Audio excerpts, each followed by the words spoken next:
back to another lesson in our discussion of the history of English literature.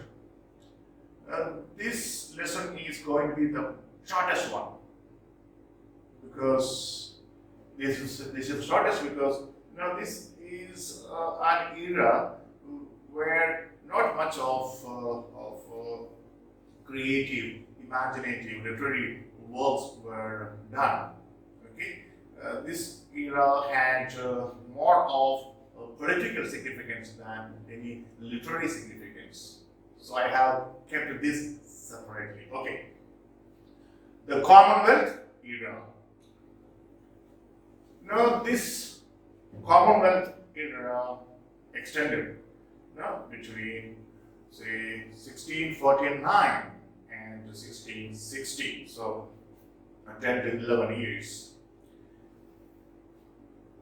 As most of you may know, the English Civil War took place between 1642 and 1649. It was a war between the parliamentarians who stood for individual freedom, greater, larger freedom, and the King Charles I. Charles I believed in the divine right of the king, the absolute right of the king. So, naturally what could be the consequence. He tried to curtail the freedom of the parliamentarians, and this really brought him into confrontation with the parliament and the parliamentarians. So there was a civil war between the parliamentarians led by Oliver Cromwell and the royalists, of course, led by Charles I. After a couple or a series of battles, finally the royalists were defeated at the Battle of Princeton in 1649, and in the same year, Charles I was tried of treason and executed. Okay. His son, Charles II, I think, who was in his 20s, fled to France and took asylum there. But he didn't sit there idle. He organized an army to fight against Cromwell, and he gathered support from Scotland, from England, support from the royalists who supported monarchy, and a war was waged against Cromwell. So this prompted Cromwell again to invade Scotland, and in 1615 he invaded Scotland, and in 1651 he started all the royalist forces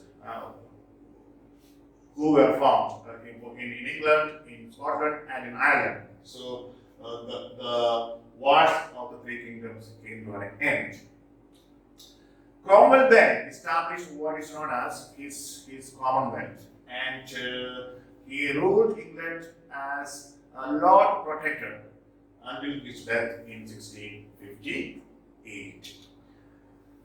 Now, after the death of Oliver Cromwell, his son, Richard Cromwell, naturally became Lord Protector, or the head of the state.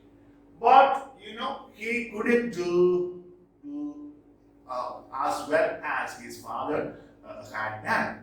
And he didn't have the skill or the diplomacy or the ability of his father. So naturally, he came into conflict with the other parliamentarians and also the army. And finally, he was overthrown, and the parliament then decided that they would invite Charles II to ascend the throne of England. Okay, so The rest, in 1660, Charles II was restored to the throne of England.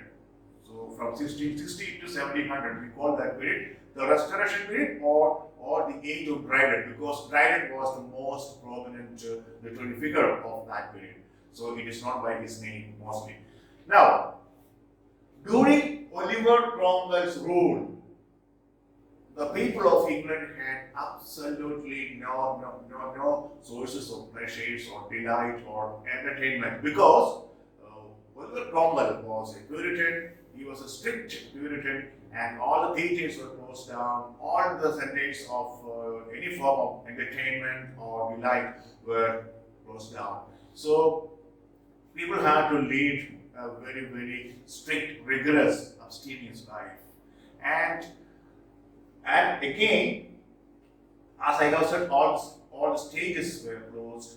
So no creative activity, no literary activity actually took place during the rule of Oliver Cromwell. Okay. Who were the major writers?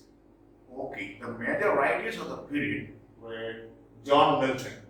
Now, with the exception of a few sonnets and pamphlets, Milton too didn't write much during this era, because Milton was an integral part of the Commonwealth created by Oliver Cromwell, and he supported Cromwell and his policies through his pamphlets. Then another writer was metaphysical poet Andrew Marvell, and again Henry Vaughan. These were two poets who continued to write their metaphysical poems during this era. Now, during this period, the influence of Renaissance and Puritanism died out. Puritanism, which had a very strong influence during the Commonwealth period, died out, and also the influence of Renaissance died out, because no creative works were carried out. And again, the Elizabethan Romanticism also came to an end, came to its own demise during the Commonwealth era. That's all about Commonwealth era. There is nothing very important with regard to literary works.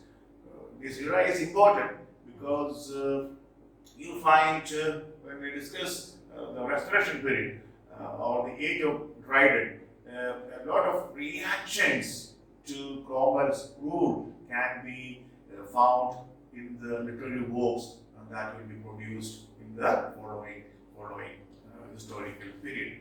Okay, that's all about this period, and today's famous opening line. What's the real big questions about the famous opening lines of famous novels? It is a truth universally acknowledged that a single man in possession of a good fortune must be in want of a wife. This is from Jane Austen's famous novel Pride and Prejudice. Okay, with this, I would like to say bye for now, till we meet for the next lesson on the Restoration period and John Dryden, the famous writer of the period. Till then, bye.